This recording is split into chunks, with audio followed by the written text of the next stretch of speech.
चलो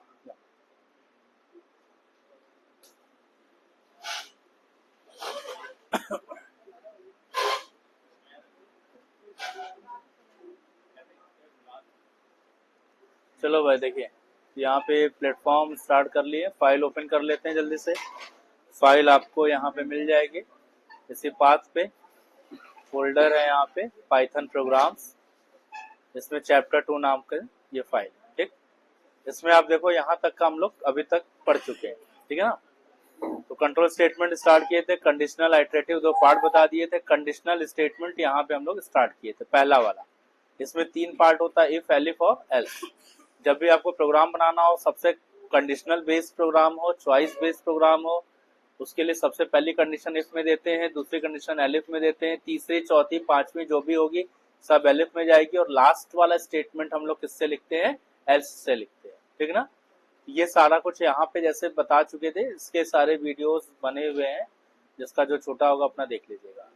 अच्छा, इसमें जो है तो पहला प्रोग्राम हम लोग का यही था कि print the greatest number between two, दो नंबर में बड़ा नंबर चेक करना था। दो नंबर इनपुट कराया यूजर से, चेक किया अगर एक्स वाई से बड़ा है तो एक्स को प्रिंट कर दे, अदरवाइज चेक करे कि वाई अगर एक्स से बड़ा है तो उसको प्रिंट कर दे, या फिर नहीं तो एल्स में जाकर के वो लिख दे कि बोथ आर इक्वल। ये फर्स्ट डे पढ़ाए थे, डे 1 में तो सारा कुछ समझाए थे।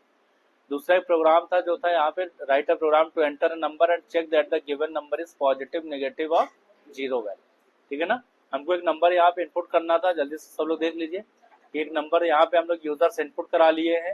उसके बाद इसको चेक करेंगे, अगर वो नंबर 0 से बड़ा है, क्योंकि यहाँ पे कंडीशन दिया है कि नंबर को आपको चेक करना है वो क्या वो पॉजिटिव है, क्या वो नेगेटिव है, या फिर वो क्या जीरो वैल्यू में।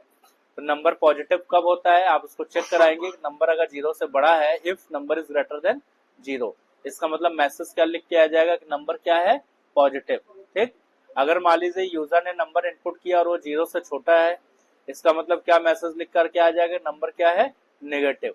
ठीक है ना। अब नंबर में ना 0 से बड़ा है जो नंबर यूजर ने इनपुट किया, ना वो 0 से छोटा है, इसका मतलब वो फिर क्या है, वो एल्स पे चला जाएगा। और एल्स में क्या लिख करके आएगा, 0 लिख करके आएगा, जीरो वैल्यू, है ना। इसका मतलब कि नंबर को एक नंबर यूजर इनपुट करे और आपको वो बताना है, या कंप्यूटर से वो चीज जवाब मांगना है कि क्या वो जो नंबर हम इनपुट कर रहे हैं, क्या वो पॉजिटिव नंबर है, क्या वो नेगेटिव नंबर है, या फिर वो क्या न्यूट्रल यानी कि होल नंबर यानी कि जीरो वैल्यू है। ठीक है ना। तो पॉजिटिव, नेगेटिव और जीरो तीनों की कंडीशंस जो है हम यहाँ पे लिख देंगे, और उसी के बेस पे सारा स्टेटमेंट यहाँ पे देंगे। नेक्स्ट क्वेश्चन था कि write a program to enter number and check that the given number is even या ऑड। अब एक नंबर यूजर्स इनपुट कराना है और उसमें आपको चेक करना है कि वो नंबर क्या इवन है या फिर ऑड है। देखिए यहाँ पे नंबर इनपुट करने के लिए ये वाला स्टेटमेंट लिखा हुआ है यहाँ पे, और जब भी यूजर्स इनपुट कराएंगे इनपुट मेथड का यूज करेंगे और इंट के थ्रू उसको इंटीजर में कन्वर्ट करा लेंगे। अदरवाइज अगर आप इंटीजर में कन्वर्ट नहीं कराओगे तो बाय डिफॉल्ट नंबर जो होगा वो कैलकुलेट नहीं होगा, क्योंकि उसका जो फॉर्मेट होगा वो स्ट्रिंग का होगा। तो ये पूरा स्टेटमेंट आप लिख लेंगे। लिखने के बाद अब आपको जो नंबर इनपुट किए हैं उसको एज इट इज नहीं प्रिंट करना, उसको चेक करना है कि जो भी नंबर यूजर ने प्रिंट एंटर किया है क्या वो इवन है या फिर वो ऑड है। उसको इवन या ऑड में अलग अलग जो है उसको चेक करके प्रिंट करना है। तो मतलब जो है कोई भी नंबर इवन या ऑड है कैसे चेक कराया जाएगा, या कोई भी प्रोग्राम आपको दिया जा रहा है तो उसकी जो भी कंडीशन होती है उसको सोचिए कि कंडीशन क्या लगी। नहीं समझ में आता है तो बुक में देखिए, नेट पे देखिए, उधर कुछ ना कुछ तो करना ही पड़ेगा ना, तभी तो कंडीशन निकलेगी। और जो भी कंडीशन मिल के हमें आएगी उस कंडीशन को पहला कंडीशन हमेशा इसके साथ लिख देंगे।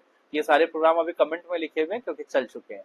तो इफ नंबर जो है क्या वो 2 से डिविजिबल है, अगर हम किसी भी नंबर को 2 से अगर डिवाइड कर रहे हैं और उसकी जो डिविजिबिलिटी यानी कि जो रिमाइंडर आ रहा है वो रिमाइंडर क्या आना चाहिए, 0। अगर वो रिमाइंडर 0 आ रहा है इसका मतलब जो नंबर यूजर ने एंटर किया है वो कौन सा नंबर है, इवन नंबर है। ठीक है ना। अच्छा, दूसरा कंडीशन क्या है कि अब देखिए या तो इवन होगा या तो ऑड होगा। अगर ये नंबर जो भी यूजर ने एंटर किया वो 2 से डिवाइड नहीं हो पा रहा है, इसका मतलब उसको डिवाइड होने के बाद 0 मिल नहीं रहा है, इसका मतलब वो इवन नंबर नहीं है, इसका मतलब वो क्या है, ऑड नंबर है। तो अगर दो ही केस हो, आपको लगता है कि एक केस अगर ट्रू हो जाएगा तो ये, अदरवाइज वो फॉल्स में रिटर्न कर दे, तो उसके बाद हम लोग क्या करेंगे, उसका जो भी स्टेटमेंट होगा उसके लिए कंडीशन न बना करके हम सीधे उसको कहाँ पे लिखते हैं, एल्स के थ्रू लिखते हैं। तो यहाँ पे आपने कंडीशन चेक किया, अगर ये कंडीशन फॉल्स होगा, ट्रू होगा तो ये होगा, और अगर फॉल्स होगा वो सीधे कहाँ पे पहुंच जाएगा, एल्स पे जाएगा और लिख देगा क्या, वो ऑड नंबर। ठीक है ना। तो इस तरीके से वो इस केस को यहाँ पे चेक कर लेगा। चलिए आगे का प्रोग्राम देखिए। आगे का जो प्रोग्राम था कल कल हम यहाँ पे एक प्रोग्राम और कराए थे, यहाँ से रिकॉर्ड नहीं हुआ था, उसको देख लीजिए, इसी में बना हुआ है, तो इसको यहाँ से ही समझ लीजिए। ये क्वेश्चन था कि write a program to enter a number and check that the given number is divisible by 5 और नॉट। यहाँ पे आपको 5 या कोई भी नंबर दिया जा सकता है और उससे उसकी डिविजिबिलिटी पूछेगा, क्या वो 5 से डिविजिबल है या नहीं। इसको ध्यान से देखिएगा, अब इसी में और चेंज करेंगे, ठीक है। तो एक नंबर यहाँ पे यूजर ने एंटर किया, अब उस नंबर को चेक करना है क्या वो 5 से डिविजिबल है। तो जैसे इवन नंबर चेक करते थे, एंटर करते थे, प्रिंट करा रहे थे, तो किससे डिविजिबिलिटी चेक करते थे इवन नंबर की? 2 से। इवन नंबर की डिविजिबिलिटी किस नंबर से चेक करते हैं? 2 से, कि भाई जो नंबर 2 से डिवाइड वो इवन है, अदरवाइज वो ऑड नंबर, यही तो होता है। तो अगर 2 से डिविजिबिलिटी है किसी नंबर की तो वो इवन है, अदरवाइज वो ऑड है।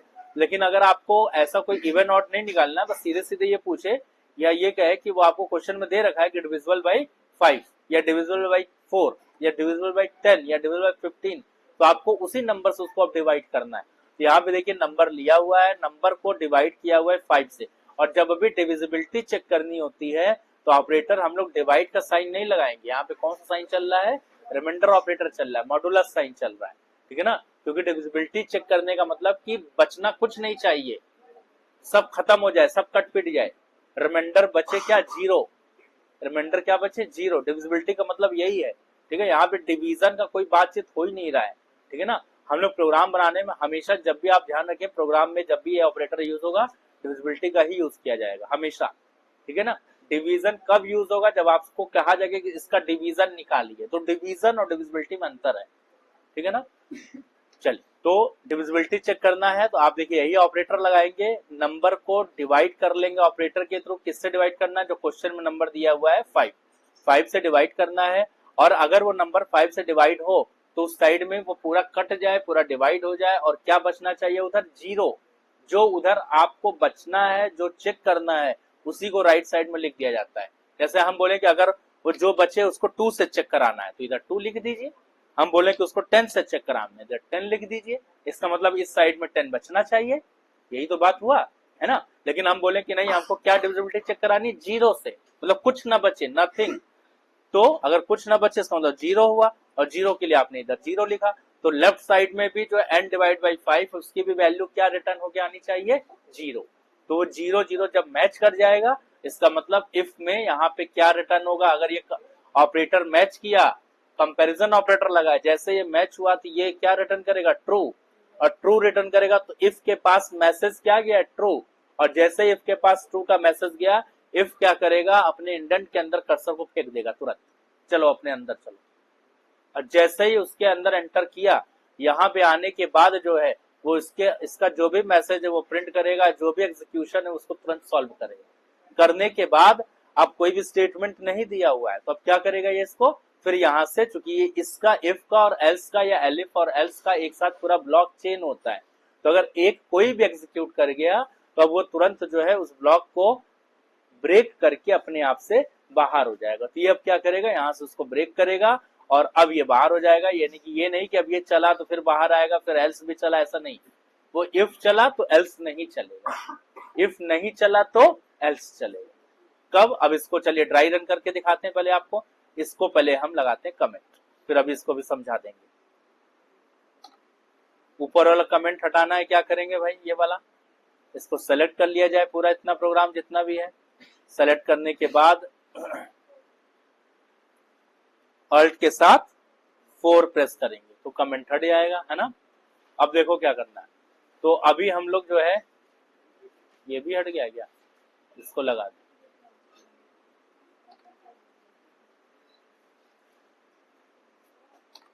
देखिए अब केवल ये वाला प्रोग्राम चलेगा, है ना।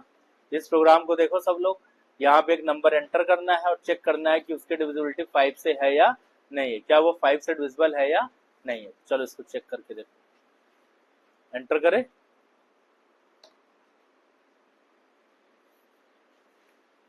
देखो नंबर मांग रहा है, नंबर यहाँ पे एंटर करिए।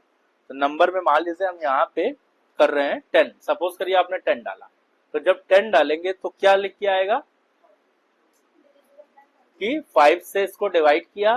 देखो जैसे आपने 10 एंटर किया है ना, यहाँ पे देखिए, यहाँ पे अब चेक कराइए, आपने 10 एंटर किया, n में 10 गया और यहाँ पे फिर 10 रखा गया। 10 is mod 5 is equal to 0, condition true है या फॉल्स है बताइए। 10 को 5 से डिवाइड करिए और उसका रिमाइंडर चेक कराइए क्या 0 आ रहा है, आ रहा है, यानी कि 10 को 5 से डिवाइड किया और रिमाइंडर क्या आया, 0 ही तो आया। 5 2 10, बचा कुछ नहीं, यानी कि 0 रिमाइंडर। तो जब 0 रिमाइंडर बचा तो वो 0 0 इधर 0 आया और इधर 0, हम एक कांस्टेंट दिए फिगर, एक ऐसा लिटरल वैल्यू, उसी से मैच कर गया और ये तुरंत अंदर एंटर किया और यहाँ पे प्रिंट कर दिया नंबर इज डिविजिबल बाय 5। देखिए नंबर इज डिविजिबल बाय 5, ये लिख के आ गया। अब सपोज करिए कि ऐसा कोई नंबर हो, जैसे हम यहाँ पे आए, रन कराइए। अब यहाँ पे फिर से मांगा एंटर ए नंबर, फिर से यहाँ पे नंबर मांगा और अगर अब हम नंबर को यहाँ पे मान लीजिए हम यहाँ पे डाल दिए 7, अब क्या आएगा भाई, ड्राई रन करके बताइए। अगर n में 7 है तो क्या पहली कंडीशन ट्रू है, नहीं। जैसे यहाँ पे n में 7 रख, पहले तो चेक तो यही करेगा, ऐसा नहीं कि अपने आप यहाँ भाग जाएगा, मतलब अपने आप एल्स पे चला जाएगा, मतलब आप इसको देख करके बता दे। कंप्यूटर कैसे कंप्यूटर तो 1 बाय 1 चलेगा ना, कंप्यूटर जो स्टेप बाय स्टेप प्रोग्राम को चलता है उसी को स्ट्रक्चर्ड प्रोग्रामिंग बोलते हैं, है ना, जो कि इसका एक पूरा फीचर है। तो देखिए पहले n में 7 रखा, 7 को 5 से उसने डिवाइड किया और इस साइड में उसको 0 नहीं मिला। जब 0 नहीं मिला तो इधर लिखा है 0 आना चाहिए, इधर 0 मिला ही नहीं, कुछ और मिला, कुछ और बचा। ये कंडीशन क्या हो गई, फॉल्स हो गई। जब फॉल्स हो गई तो इफ के पास कौन सा सिग्नल गया, फॉल्स का सिग्नल गया, 0 का सिग्नल गया, फॉल्स यहाँ पे आता है। ट्रू के लिए ट्रू लिखता है टी कैपिटल, फॉल्स के लिए एफ कैपिटल, फॉल्स लिखता है। तो फॉल्स इफ के पास पहुंचा फॉल्स, अब इफ ने देखा कि भाई अब तो फॉल्स आ गया, फॉल्स आ गया मतलब अब हमारे इंडेंट में कर्सर जाएगा नहीं। इसका मतलब अब जो नेक्स्ट पार्ट है उसको रीड किया जाएगा। तो नेक्स्ट पार्ट अब इफ के बराबर कौन सा दिया है, एल्स दिया हुआ है। अगर एल्स नहीं होगा तो एलिफ होगा, सेकंड कंडीशन होगी, थर्ड कंडीशन फिर बनेगी, फिर फोर्थ बनेगी, मतलब कुछ ना कुछ होगा। तो अब अगर एलिफ नहीं है तो हमको बस यही है कि या तो 5 से डिविजिबल हो या तो 9, बस यही मैसेज था। तो डिविजिबल के लिए कंडीशन दिया और अगर नहीं है तो उसको उठा के कहां भेज दिया, एल्स में भेज। और एल्स में आपको मालूम है कि कंडीशन लिखते नहीं है, तो बस यहाँ पे सीधे एल्स में अब भाग के आएगा। जैसे ही वो एल्स पे आया तो एल्स के through without checking any condition, else का मतलब होता है कि यहाँ पे कोई कंडीशन चेक नहीं करेगा। अगर कंडीशन फॉल्स है तो अब एल्स में जो भी लिखा होगा वो उसको प्रिंट करना ही करना है, ठीक है ना। तो हम रिलेवेंट मैसेज डालते हैं ताकि हमको मालूम चले, बाकी आप कुछ भी लिखोगे तो भी आ जाएगा, क्योंकि एल्स है, एल्स में तो वो कुछ भी दे देगा। एल्स का मतलब ही हुआ कि अगर सारी कंडीशन फॉल्स है तो एल्स को चलाना ही चलाना है, ठीक है ना। एल्स लास्ट में चल जाता है अगर सारी कंडीशन फॉल्स है। अगर कोई कंडीशन चल जाएगी तो फिर एल्स नहीं चलेगा, क्योंकि वो वहां से उसको एग्जीक्यूट करके बाहर निकल जाएगा, जैसे अभी आपने ऊपर देखा, ठीक। तो इस केस में जब आएगा तो एल्स पे जल्दी से आएगा, जहां से एल्स में आया वो इसका इंडेंट उठाएगा और इसने इंडेंट पे भेजेगा। जैसे यहाँ पे आएगा अब ये प्रिंट कर देगा number is not divisible by 5 और प्रिंट कर देगा। उसके बाद फिर ये नीचे आएगा तो इसके इंडेंट पे कुछ है ही नहीं है ना। अगर आप यहाँ पे कुछ और प्रिंट कर देंगे, कुछ और स्टेटमेंट देंगे तो उसको भी करेगा, अदरवाइज इंडेंट को चेक करेगा, कुछ नहीं मिलेगा। अब ये इंडेंट को स्किप करके वो मेन इंडेंट पे भागेगा, ठीक है ना। अब ये एल्स का इंडेंट छोड़ेगा, अब ये मेन इंडेंट पे भागेगा जब, तो मेन इंडेंट कहाँ पे मिल रहा है, यहाँ पे मिल रहा है। देखिए कर्सर पहुंच गया पीछे, ये मेन इंडेंट है, ठीक है ना। अब ये कौन कर रहा है, ये इंडेंट कहाँ तक, ये जो हम लोग यहाँ पे बना रहे हैं इंडेंट इंडेंट बार बार बोल रहे हैं, ये सिस्टम जो पाइथन है ना, पाइथन का जो पूरा प्लेटफॉर्म है, इसका जो हम लोग बोलते हैं पीवीएम, पाइथन वर्चुअल मशीन, वो पूरा अपने आप से इसको सॉल्व कर रहा है। पूरा ड्राई रन वही कर रहा है, वही तो पूरा ड्राई रन करता है, उसको फिर उठाता है और फिर उसको बाइट कोड में कन्वर्ट करता है, सारे प्रोग्राम का डेटा फिर उठा के मशीन को भेजता है कि चलो अब तुम ट्रांसफर करके वहां से प्रिंट करना शुरू कर, ठीक है ना। ये पूरा प्रोसेस सब इसके प्रोग्रामिंग का, इसके सारे जो है जो इनके प्रोसेसर है, पाइथन के लैंग्वेज प्रोसेसर वो कर रहे हैं। तो ये हो गया। अब इसमें जो है आप जब इसका रिजल्ट देखेंगे तो इसका रिजल्ट कुछ इस तरीके से आ जाएगा, एंटर करने पे number is not divisible by 5, यानी कि ये इसका प्रोग्राम का कंसेप्ट, ठीक है ना। समझा दिए फिर से। चलिए अब इसको हम लोग करेंगे यहाँ से बंद, अब आ जाएंगे नीचे वाले प्रोग्राम। लास्ट प्रोग्राम कल बताए थे यहाँ पे कि आपको करना ये था कि write a program to enter the students detail and print their name, average, percentage, grade according to given conditions. मतलब आपको यहाँ पे कंडीशन हो सकता है दे दिया जाए, ये वाली कंडीशन जो हम बनाए ये दे दी जाएगी कि आपको किस कंडीशन पे कौन सा ग्रेड लगाना है। अगर ये स्टेटमेंट आपको लिख के आ रहा है तो बहुत ईजी हो जाएगा कि आप बस उसको कंडीशन में लिखते चले जाओ। लेकिन अगर ये स्टेटमेंट नहीं लिखा है तो आपको खुद से कंडीशन बनानी पड़ेगी, ठीक है ना, जैसा हम यहाँ पे बनाए हैं। वैसे एग्जाम में जब आता है प्रैक्टिकल में या फिर इधर उधर एग्जाम में, तो सब अपना देता है कि भाई ये दिया है इसको बनाए, ठीक है ना, वो सब देगा। वहां पे ज्यादा दिमाग नहीं लगाना, वहां बस कोड करना है, कैसे करना है। चलिए तो अभी आ जाते हैं फटाफट, इसमें कैसे करना है सब ध्यान से देखिए। सबसे पहले यहाँ पे क्या करना है, स्टूडेंट का डिटेल पूरा प्रिंट करना। अब डिटेल में ये सारी चीजें आनी चाहिए पूरा कंप्लीट। तो सबसे पहले उसका नाम एंटर कराएंगे, कमेंट हटा दें। चलिए सबसे पहले स्टूडेंट का नाम एंटर कराएंगे। नाम एंटर करने के लिए यहाँ पे लिखा क्या हुआ है कि एंटर स्टूडेंट नेम, ठीक। और कभी भी कोई भी वैल्यू एंटर करनी हो, आप यहाँ पे देख रहे हैं जब एंटर कर रहे हैं तो उसके लिए इनपुट नाम का एक मेथड होता है, जो वैल्यू इसको ये स्कैन करता है, रीड करता है, इनपुट रीड करता है ना। और प्रिंट करने के लिए कौन सा मेथड होता है, राइट करने के लिए प्रिंट मेथड, रीड करने के लिए इनपुट मेथड, ठीक है ना। अब ये रीड किया, रीड करने के बाद वैल्यू को, अब ये अपने पास तो रखा है, तो हम वैल्यू को कब यूज कर पाएंगे प्रोग्राम में, जब हम उसको कहीं यूज स्टोर करेंगे तब तो। ये तो वैल्यू तो सिस्टम के पास है, इनपुट के थ्रू वैल्यू कहाँ पे, सिस्टम के पास है। अब हम उसको वेरिएबल में ले लें ताकि अब हम उसको यूज कर पाए, तो उसको हमने एक वेरिएबल में डाल दिया। तो हम यहाँ पे नेम नाम का एक वेरिएबल लिए, और ये सारा जितना भी मेथड होता है सब राइट से लेफ्ट की ओर चलता है। तो कई बार हम बता चुके हैं, पहले मैसेज आएगा, देन उसको रीड किया जाएगा, फिर रीड करने के बाद वो वैल्यू नेम नाम के वेरिएबल में जाकर के स्टोर हो जाएगी, ठीक। फिर अगेन सेम इसी प्रोसेस में हम लोग सारे मार्क्स एंटर करा लेंगे। आपको सब्जेक्ट के जितने मार्क्स लेने हैं, 1 सब्जेक्ट, 2 सब्जेक्ट, 3 सब्जेक्ट, ठीक है। आप अलग अलग भी लिख सकते हो, जैसे आप लिख दो कि एंटर सब math subject marks, Hindi, English और फिर कंप्यूटर्स और फिर ऐसे सारे सब्जेक्ट 5, 6, 7 जितने भी आपको सब्जेक्ट लिखने हैं अपने हिसाब से लिख लीजिएगा। हम यहाँ पे केवल 3 सब्जेक्ट लिख रहे हैं, और तीनों सब्जेक्ट के मार्क्स अलग अलग वेरिएबल में स्टोर कराएंगे। यानी कि पहला सब्जेक्ट M1 में, दूसरा सब्जेक्ट का मार्क्स M2 में, और तीसरा सब्जेक्ट किसमें जाएगा, M3 में। ये नहीं कि एक ही वेरिएबल लिए M1 या M मार्क्स नाम का, उसी में सारे सब्जेक्ट डाल दिए, उससे क्या होगा, उससे यही होगा कि जितने आगे के आप सब्जेक्ट मार्क्स डालते जाएंगे वो सब उसमें पहले वाले पे क्या होता जाएगा, सब ओवरराइड होता चला जाएगा।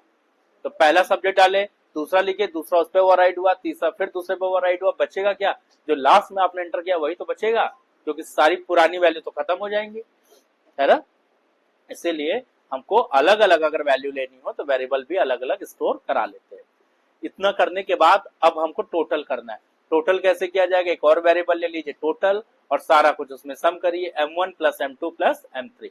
M1 में नंबर आएगा, M2 में नंबर आएगा, और M3 तीनों में मार्क्स आएंगे, तीनों को टोटल कर लेंगे। टोटल जैसे ही करेंगे सारे मार्क्स जो है वो कहाँ स्टोर हो जाएंगे, कहाँ चले जाएंगे, टोटल नाम के वेरिएबल में चले जाएंगे। आप चाहते तो इसका डायरेक्ट एवरेज निकाल लेते, कैसे, M1 plus M2 plus M3 by 3 कर देते ब्रैकेट में, ऐसे भी एवरेज आ जाता। लेकिन अगर आप टोटल भी कर ले रहे हो तो भी कोई दिक्कत नहीं है। तो टोटल कर लिए। अब जब हम एवरेज या परसेंटेज निकालेंगे तो अब हम M1 plus M2 plus M3 को डायरेक्ट यूज ना करके कौन सा वेरिएबल यूज करेंगे, टोटल वाला वेरिएबल। तो हमने टोटल यूज किया, लिखा AVG यानी कि एवरेज निकालेगा, तो is equal to total by 3। इतना करने के बाद अब क्या निकला है, यहाँ से एवरेज आ गया, ठीक। चलिए अब आगे बढ़िए, इसको हम यहाँ पे प्रिंट करके देख भी लिए। तो मतलब जब प्रोग्राम बनाते हैं ना तो थोड़ा थोड़ा करते जाते हैं, थोड़ा थोड़ा प्रिंट करके देखते जाते हैं, हाँ इतना आ रहा आउटपुट, अब आगे बढ़ते जाए, तो आगे का कोड करते जाइए, ठीक है ना, ठीक है ना। तो जैसे देखिए हम यहाँ पे प्रिंट करके देख लिए थे कि भाई नेम आ गया है, फिर टोटल आ गया है,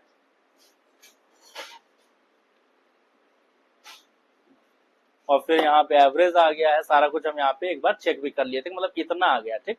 अब हमें क्या करना है, अब हमको आगे का एवरेज के परसेंट वो निकालना है, क्या निकालना है, ग्रेड निकालना है, ये ग्रेड निकालना है, लास्ट चीज ये बची। अब चलिए ग्रेड निकालिए सब लोग।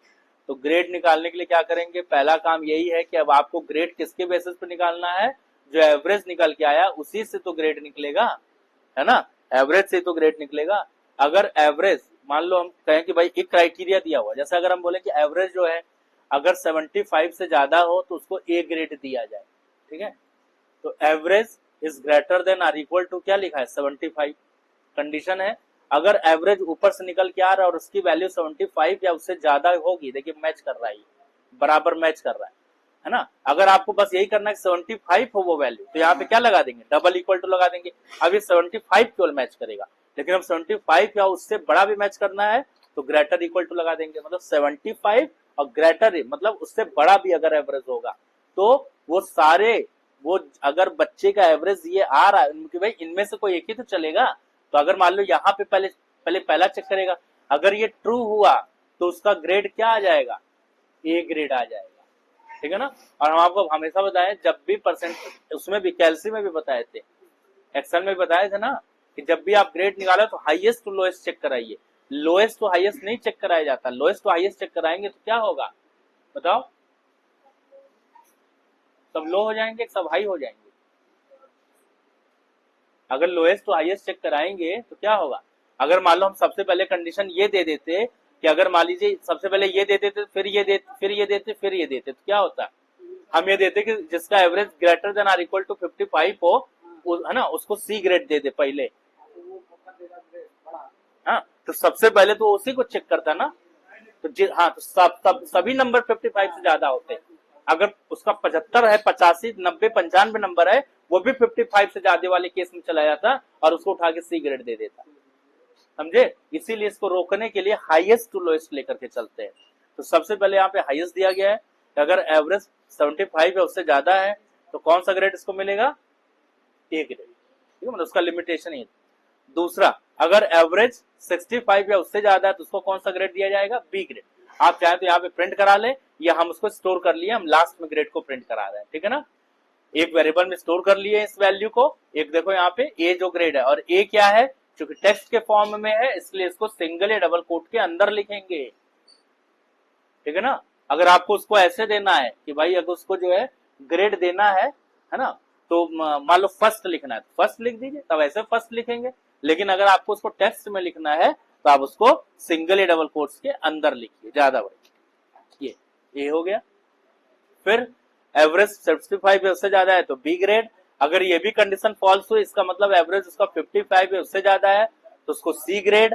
और अगर मान लो बच्चे का एवरेज न 75 है उससे ज्यादा है, न 65 है उससे ज्यादा है, न 55 है उससे ज्यादा है, कुछ नहीं है, इसका मतलब वो क्या है,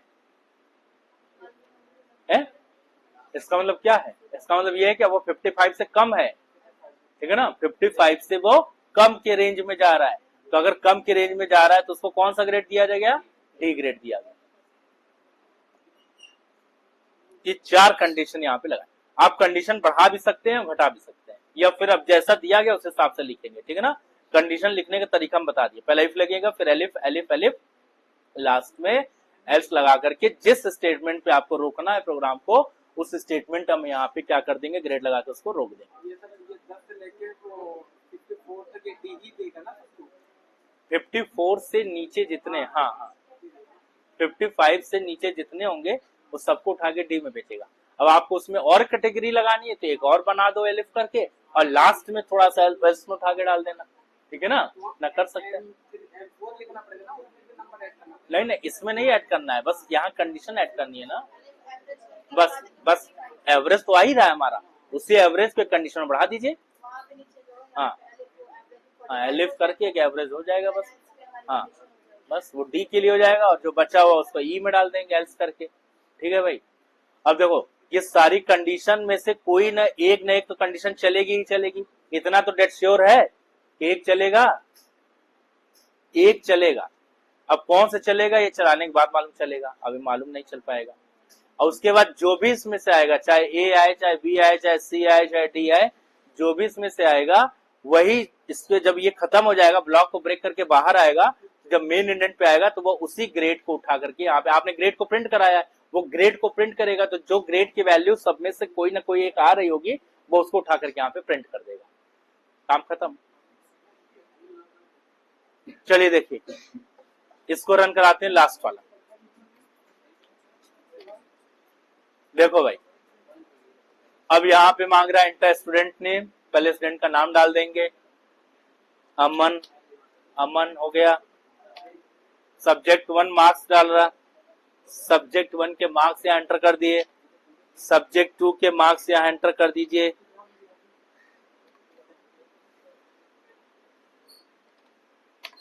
सब्जेक्ट 3 के मार्क्स एंटर कर दीजिए, 75 से ऊपर चले ही जाएगा वो। देखो, सब्जेक्ट 3 के मार्क्स एंटर कर दीजिए, अब एंटर करते हैं, अमन नाम आ गया, टोटल आ गया, नहीं बी ग्रेड में आ रहा है ये, देखिए बी ग्रेड में आया है ये, अमन आ गया, टोटल आ गया, टोटल के बाद उसका क्या आ गया, एवरेज आ गया, और एवरेज के बाद उसने एवरेज को चेक किया है सारी कंडीशन में, और उसको उसमें कौन सा ग्रेड मिला है अमन का, उसने क्या अमन का ग्रेड निकाला, बी, और यहाँ देखो बी ग्रेड उसने दी, ठीक है ना। तो बी ग्रेड की क्राइटेरिया क्या है, इसका जो ग्रेड आ रहा है वो कितना आ रहा है, 70% आ रहा है एवरेज, 70% आया। अब यहाँ पे देखिए 70% कहाँ पे है, बी, क्योंकि 70% वाला रेंज यही है ना। तो जब ये 70% यहाँ रखा होगा इसने, पहले वो यहाँ रखा होगा, तो जब यहाँ पे रखा होगा 70, तो यहाँ चेक किया होगा कंडीशन तो फॉल्स हो गई होगी। जब कंडीशन फॉल्स तो इसको तो प्रिंट नहीं किया, नीचे आया। अब जब यहाँ रखा 70 तो वो 65 से ज्यादा मिल गया, ट्रू हो गया। जैसे ही ट्रू हुआ तुरंत अंदर भागा, यहाँ पे बी को उठाया। अब जैसे ही बी को प्रिंट किया, अब ये चल चुका है तो इसको चलान, भाई एक स्टेटमेंट एग्जीक्यूट हो गया तो अब इस पे नहीं जाएगा ना, इस पे जाएगा, वो तुरंत उस ब्लॉक को ब्रेक करके तुरंत मेन इंडेंट पे बाहर आ गया।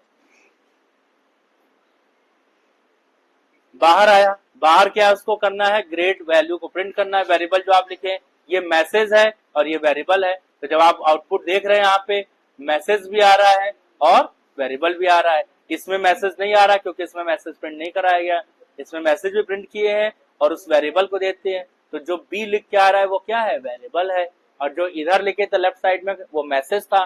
दोनों के बीच कॉमा लगा दिए थे ताकि दोनों सेपरेट हो जाए, वरना एरर आता।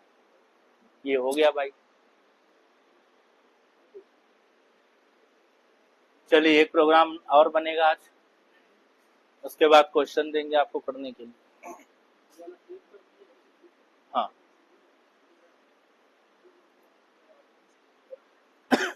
अभी तक का जितना भी कराए थे सारा कुछ एक बार रिवीजन भी कर दिया, ठीक है ना, पूरा कंप्लीट।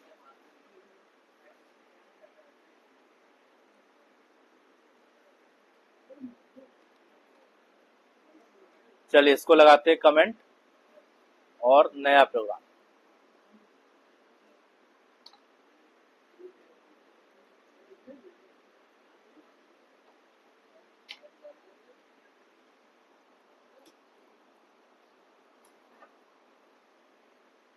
देखो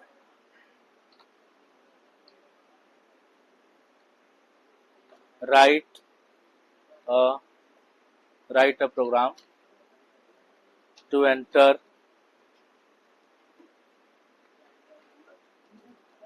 employee name, write a program to enter employee name and print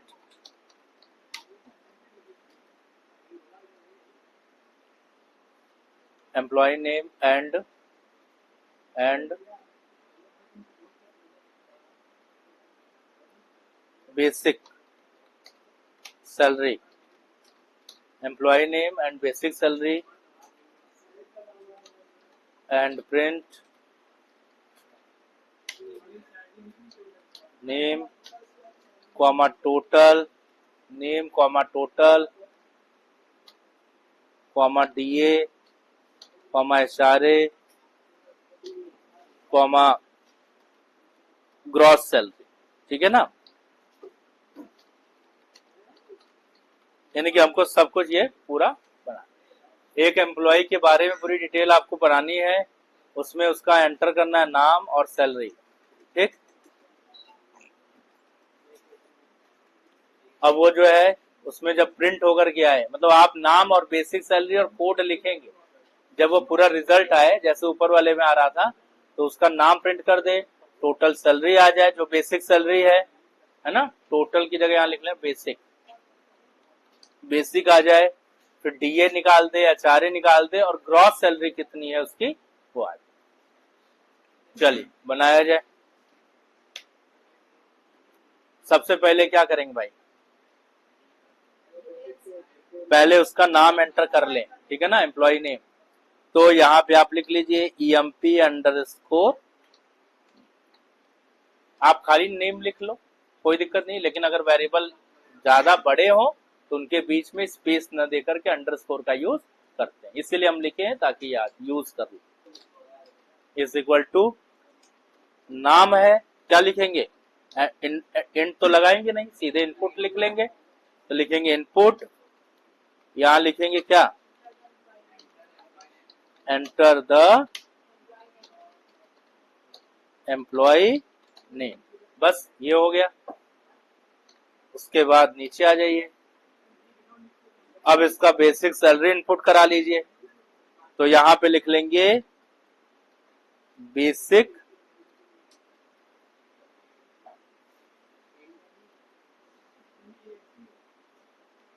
salary, basic salary. अब बेसिक सैलरी ले लो, इंट करेंगे क्योंकि बेसिक सैलरी नंबर में होगा, नंबर में लिखेंगे क्योंकि उसको आगे कैलकुलेट करना है, तो इसलिए उसका फॉर्मेट क्या लेके चलेंगे, इंटीजर।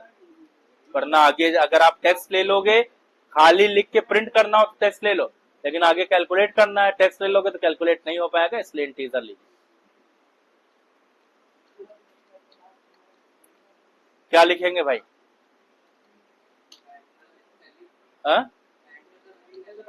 हाँ, एंटर बेसिक सैलरी। ये हो गया, एक ब्रैकेट और बंद होगा, 2। ठीक। अब देखो, अब हमको नाम और बेसिक सैलरी आ गया है ना। अगर हम चाहें तो यहाँ पे नाम और बेसिक सैलरी को प्रिंट करके देख सकते हैं। चलिए प्रिंट कर लेते हैं, बाकी कोड फिर नीचे करते हैं। पहले प्रिंट करा लीजिए, प्रिंट। यहाँ पे देखो employee name, employee name, employee name, employee name किस में जा रहा है, EMP अंडरस्कोर नेम, यही तो है एम्प्लॉय नेम। बेसिक सैलरी भी प्रिंट करा लीजिए, इसी को यहां से कर ले रहे हैं कॉपी और नीचे लाके कर लेंगे पेस्ट। बेसिक सैलरी में क्या क्या है, वेरिएबल क्या है, BAS अंडरस्कोर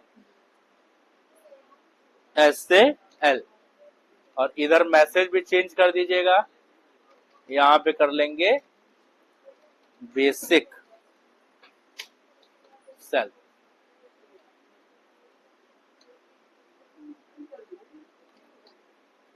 बेसिक सेल, ठीक। ये 2 हो गया भाई, 2 एंटर किए और 2 को प्रिंट कराए। अभी कोई कंडीशन भी DH कुछ निकला नहीं है, अब वो सब अभी निकलेगा, ठीक है ना। पहले इतना प्रिंट करके देख लिया जाए। चलिए सेव कर ले रहे हैं और इसको रन कराइए। देखिए यहाँ पे सेव कर लीजिए और F5 से रन करा। एंटर द एम्प्लॉय नेम आ गया, एम्प्लॉय नाम डाल दीजिए, यहाँ पे एम्प्लॉय नेम हो गया, एंटर कर दीजिए। बेसिक सैलरी डाल दो, मान लो बेसिक सैलरी है 15,000, ये बेसिक है उसकी, ठीक। एंटर करिए, देखिए नाम और बेसिक सैलरी ये दोनों अभी आ रहा है, नाम भी आ गया और सैलरी भी, ये 2 चीज स्टोर है। अब इसी बेसिक सैलरी पे आपको निकालना है DA HRA सब कुछ। चलिए कंडीशन देखिए कुछ होगी, अब कंडीशन हम यहाँ लिखे नहीं है, लेकिन हम यहाँ पे कंडीशन अब हम लिखेंगे, ध्यान से लो देखिएगा भाई। अब यहाँ चेक किया जाएगा, इफ बेसिक सैलरी, अगर बेसिक सैलरी ज्यादा है, किससे ज्यादा है, 15,000 से। 15,000 हम वहां पे हम एंटर किए थे 15,000, उस 15,000 का इस 15,000 से कोई लेना देना नहीं है। हम यहाँ पे कांस्टेंट फिगर लिए 15,000, जिसको बस चेक करेंगे नॉर्मली कि एम्प्लॉय का बेसिक सैलरी क्या 15,000 से ज्यादा है। अगर ज्यादा है तो क्या करें, तो नीचे आ जाए और यहाँ पे निकाले, उसके लिए उसको फिर DA HRA उस हिसाब से जो भी अलाउंसेस है वो उसको उस हिसाब से सारे प्रोवाइड कर दिए गए, है ना। तो चलिए DA दीजिए। अब DA में आपसे बोला जाए अगर जिस एम्प्लॉय का बेसिक सैलरी 15,000 से ज्यादा है ना, तो उसको क्या हो, बताओ भाई। उसको DA दिया जाए, DA देना है 10% of basic salary, 10% of basic salary. अब ये इसको यहाँ कैलकुलेट करना पड़ेगा ना, हाँ 10% ऑफ बेसिक सैलरी, या तो आप कैलकुलेट करके यहाँ लिख लीजिए, या कंप्यूटर साहब से कैलकुलेट कराना चाह रहे हैं तो यहाँ लिखिए कोड, यहाँ लिखिए बेसिक सैलरी, ये जो बेसिक सैलरी है इसका 10%। अब 10% यहाँ कैसे निकलेगा? तो जैसे हम लोग वहां करते थे 10 और परसेंट एक्शन में लिखते थे निकाल देते, यहाँ वैसे नहीं होगा। यहाँ पे आपको 10% सॉल्व करके लिखना पड़ेगा। तो 10% जब सॉल्व करेंगे तो 0.10 यही तो आएगा। 10% मतलब क्या हुआ? 10 को 100 से डिवाइड कर दीजिए तो यही वैल्यू आ गई। ये हम सॉल्व करेंगे, यहाँ सॉल्व करके लिखना पड़ेगा, नहीं तो आप फिर लिखिए 10 बाई 100 तब उसको सॉल्व कराइए। ठीक है ना? कितना हो गया? ये डी हो गया। एचआरए दीजिए उसको। अगर एक कंडीशन ट्रू है तो उस केस में एचआरए क्या जाएगा? देखिए जो बेसिक सैलरी है उसका, मान लो उसका यहाँ पे आपको देना है 12%। क्या लिखेंगे भाई? 0.12 हो गया 12%। ठीक है ना? ये 12% हो गया। अब आ जाइए नीचे। अब अगर एक कंडीशन फॉल्स होगी तब क्या होगा? अगर किसी की बेसिक सैलरी 15,000 से ज्यादा है तब तो उसको ये मिलेगा। ठीक है ना? थोड़ा बढ़ा दे रहे हैं यहाँ पे 11% कर दे रहे हैं और यहाँ पे 13% कर दे रहे हैं। ठीक। अब अगर किसी की बेसिक सैलरी 15,000 से ज्यादा है उसको डीएचआरए इस केस में ये मिला। लेकिन अगर मान लीजिए उस किसी एम्प्लॉय की बेसिक सैलरी 15,000 से कम है, ठीक है ना, 15,000 से कम सैलरी वालों को क्या मिलेगा? चलिए यहाँ देखिए एलिफ। अब कंडीशन चेंज करेंगे, क्या लिखेंगे? एलिफ। अगर बेसिक सैलरी कम है किससे? 15,000 से। समझे? अगर बेसिक सैलरी कम है किससे? 15,000 से। अब उसको देखिए इंडेंट बना लिए। अब डीए क्या देना है? तो हम इसी को कर ले रहे हैं कॉपी पेस्ट और थोड़ा थोड़ा इसी को चेंज। कॉपी, कर्सर देखो यहीं पे है, सही है ना? क्योंकि जवाब इसको हम यहाँ पे कर देंगे 10% और इसको यहाँ पे कर देंगे 20। हो गया? अगर बेसिक सैलरी 15,000 से ज्यादा है तो ये सारे अलाउंसेस मिलेंगे। अगर बेसिक सैलरी 15,000 से कम है तो ये अलाउंसेस मिलेंगे। ठीक है भाई? चलिए अब नीचे आ जाइए। अब मान लीजिए बेसिक सैलरी ना 15,000 से ज्यादा है ना 15,000 से कम है, एकदम एग्जैक्ट 15,000 की सैलरी है, तब क्या होगी? तब आ जाइए एल्स पे। अब बताइए एल्स पे तो उसको यहाँ पे डीए मिल जाएगा क्या? तो उसको यहाँ उसको भी लिख लो भाई यहाँ पे ना। अगर किसी की बेसिक सैलरी 15,000 है, ना ज्यादा ना कम, ठीक है ना, तो उसको क्या मिल जाए? तो उसको जो देना उसको यहाँ दीजिए। तो हम उसको यहाँ पे लिख देंगे कि उसको जो डीए है उसको क्या डीए मिलेगा? उसी में से चाहे हम कुछ दे दें, ऊपर वाला में से ही दे दें, चाहे कोई कंडीशन बना लिया जाए, है कि नहीं? अब 15,000 वाले के लिए कोई अलग से स्कीम थोड़ी ना आएगी, है ना? तो या तो हम एक काम करें कि इसको यहाँ से एल्स को हटा ही दिया जाए, यहाँ से यहाँ पे लगा दे कि ग्रेटर यार इक्वल लगा दे, ज्यादा सही यही है कि अगर 15,000 से ज्यादा या इक्वल है तो उसको ये मिल जाए और लेस है तो उसको ये मिल जाए। ठीक है ना? तो अब 15,000 वाले का काम यहाँ पे खत्म। ज्यादा या हो गया या कम हो गया। अब दो कंडीशन हमारी यहाँ पे बन चुकी है। अब आ जाइए नीचे। अब इफ या एलिफ में से एक कोई भी कंडीशन चलेगी, चाहे इफ चलेगा चाहे एलिफ चलेगा, है ना? एक तो चलेगा ना। अब कौन सा चलेगा ये तो एंटर करने के बाद मालूम चलेगा क्या चलेगा। चलिए अब जो भी चलेगा उसमें से वो डीए और एचआरए निकाल के बाहर लेके आएगा। बाहर आया, क्या करना है? अब हमको सब कुछ ऐड कर देना है। तो इसमें से निकालना क्या है? Gross salary. क्या निकालनी है? ग्रॉस सैलरी निकालनी। तो अब हम लोग यहाँ पे बना लेंगे ग्रॉस सैलरी में क्या क्या ऐड करेंगे भाई बताइए? ग्रॉस सैलरी में क्या क्या ऐड करेंगे जी?